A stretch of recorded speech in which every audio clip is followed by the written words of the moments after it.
Let's keep it real, fam. Daemon Targaryen wasn't just another prince in shiny armor.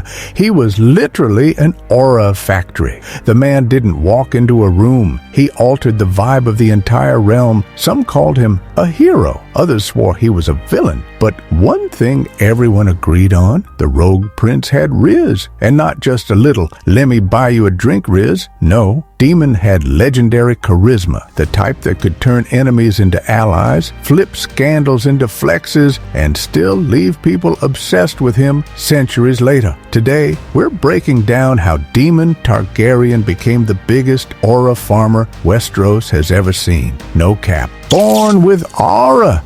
Daemon was born in 81 AC, second son of Prince Balon Targaryen and Princess Alyssa. Now, you'd think being the second son would make him a background character, safe, forgotten, mid-tier. But nah. From early on, Daemon knew how to farm aura. By 16, he was knighted. By then, he already had Dark Sister, the Valyrian steel sword of legends in his hands. Imagine pulling up to training with the most aesthetic blade in history. That's an aura flex. And here's the thing. While other Targaryens were stuck in politics, Daemon was all about energy. Mischievous, adventurous, moody, charming. Dude was giving main character vibes before he even had a storyline. The realm didn't know it yet, but Daemon was about to cook. The marriage hell with Rhea Royce. But aura farming ain't perfect. Sometimes you take an L. Daemon's first marriage was with Lady Rhea Royce of Runestone. On paper, this was a flex. House Royce was ancient, powerful, respectable. In reality, straight mid. Daemon hated the Vale, thought it was boring, gray, and basically anti-aesthetic. He had zero riz with Rhea, called her names behind her back, and avoided her like she was the human version of cringe.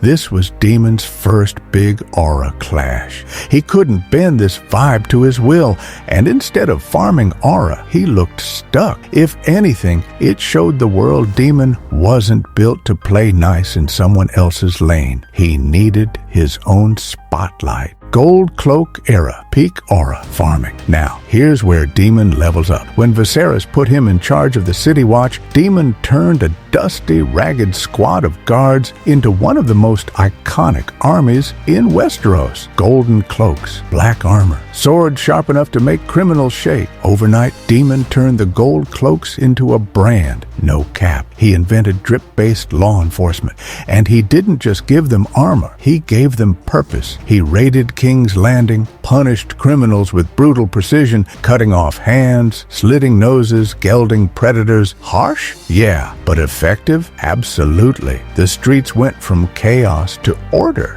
People feared him. Others admired him. Aura points stacked every time he rode through Flea Bottom. He was feared and loved at the same time. Textbook aura farming. Blood and cheese, dark aura. But aura can get dark. And Daemon showed us that too.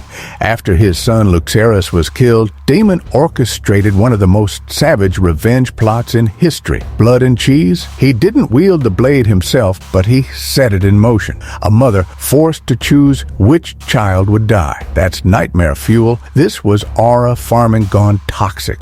Proof that charisma, reputation, and fear can be just as destructive as they are impressive. Negative aura still counts as aura, and Daemon knew it. Final aura duel, Daemon versus Aemond. And then we get to his final arc, the battle at the God's Eye. Daemon versus Aemond, Caraxes versus Vhagar, uncle versus nephew. It wasn't just a battle, it was the ultimate aura showdown.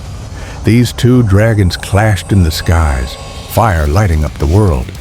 And in the middle of it, Daemon pulled off the most legendary aura move of all time. He literally jumped from his own dragon onto Vhagar, ripped Aemond's helmet off, and drove Dark Sister straight through his nephew's eye. One last Riz flex, one final aura play. He died in the process, but it cemented his status forever. That wasn't just death. That was aesthetic.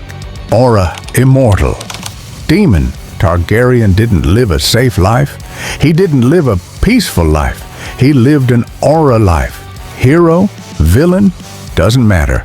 He was the rogue prince, and every move he made added to his legend, from brutal justice in King's Landing, to forbidden romances, to crowning himself king, to dying in the most cinematic duel Westeros had ever seen. Daemon never stopped farming aura, and that's why centuries later, we're still here, talking about him, obsessed with him.